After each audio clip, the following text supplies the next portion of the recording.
Good morning deer learner. আপনি কেন সঠিক ইংলিশ শিখবেন, সঠিক উচ্চারণ সহ কেন ইংলিশ শিখবেন সে নিয়ে কিছু আজকে আমরা ডিসকাস করব। আমাদের দেশের মানুষরা ইংরেজি না জানার কারণে এবং সঠিক ইংলিশ উচ্চারণ না জানার কারণে আন্তর্জাতিক চাকরি, আন্তর্জাতিক লেখাপড়ার সুযোগ, আন্তর্জাতিক যোগাযোগ, ব্যবসার সুযোগ থেকে আমরা অনেক বঞ্চিত। আমি একটা ভিডিও ক্লিপ আপনাকে দেখাবো, যেখানে সম্প্রতি ভারতের প্রধানমন্ত্রী নরেন্দ্র মোদী আমেরিকা সফরে যেয়ে অনেক বিব্রতকর অবস্থায় তাকে সম্মুখীন হতে হয়েছে।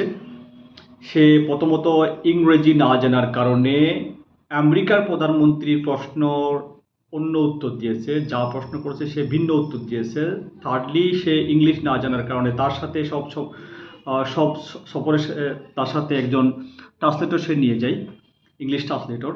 তো তার ট্রান্সলেটর যাকে তিনি নিয়ে গিয়েছে, তার অ্যাকসেন্ট বা উচ্চারণ সঠিক না হওয়ার কারণে আমেরিকার প্রধানমন্ত্রী তার ট্রান্সলেটরের কথা না বোঝার কারণে তাকে আরেকজন ট্রান্সলেটর দিয়ে এটা বোঝাতে হয়েছে।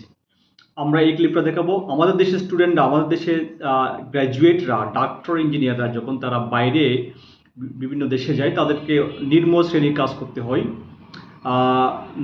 উবার চালাতে হয়। আমেরিকা, ইউকে, কানাডাতে বেশিরভাগ বাংলাদেশি গ্র্যাজুয়েটরা উবার চালায়, নিম্ন শ্রেণীর কাজ করে।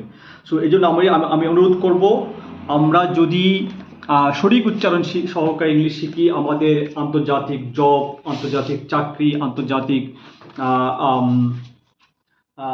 ব্যবসা, শিক্ষা সুযোগ থেকে আমরা বঞ্চিত হব না। আমি দেখাচ্ছি, আমি এই ডিগ্রি করেছি ইংল্যান্ড থেকে। The degree I did from UK. আমি এটা করেছি অন টিচিং ইংলিশ উপর ডিগ্রি করেছি ইংল্যান্ড থেকে।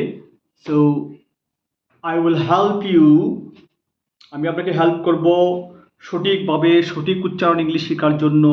আমরা শিক্ষক এবং ছাত্রদেরকে, প্রতিটা স্কুল কলেজে আমরা শিক্ষক ছাত্রদেরকে সঠিকভাবে ইংলিশ শিক্ষার হেল্প করতেছি। আপনারা যারা শিক্ষা প্রতিষ্ঠান চালাচ্ছেন, আমাদের সাথে যোগাযোগ করবেন। আমরা আপনাদের শিক্ষকদেরকে বিনা টাকায় সঠিক উচ্চারণ শেখা, আপনাদের ছাত্রদেরকে বিনা টাকায় সঠিক উচ্চারণভাবে সঠিক ইংলিশ শেখা আমরা শেখাবো। ধন্যবাদ।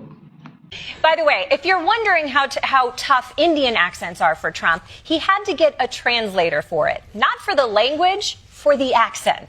It is evident that how the deep state of United States was involved to regime change. So what is your point of view about the Bangladesh? And what is the role that the deep state played in the situation in Bangladesh? I can't believe Doge is going around looking for inefficiencies. Meanwhile, Trump has an English to English translator.